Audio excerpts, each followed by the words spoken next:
shortcut for changing the dimensions, even though you use the scale shortcut. So this is us with our default size, 2 meter. Let's say I want to change it to 1 meter. 1 meter is 0.5 of 2 meters. So I tab into object into edit mode. I'll select a point there and then do a control plus and a control plus to make sure that all points are selected.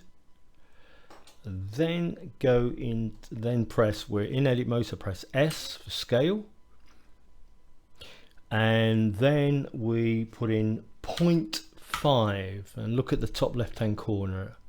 So it says scale is now 0.5. So we're scaling it at 0.5 of its current value, which goes from 2 meters to 1 meter. Hit return and then tab back into select mode, object mode I mean, and we now have a cube at 1 meter and the scale is correct.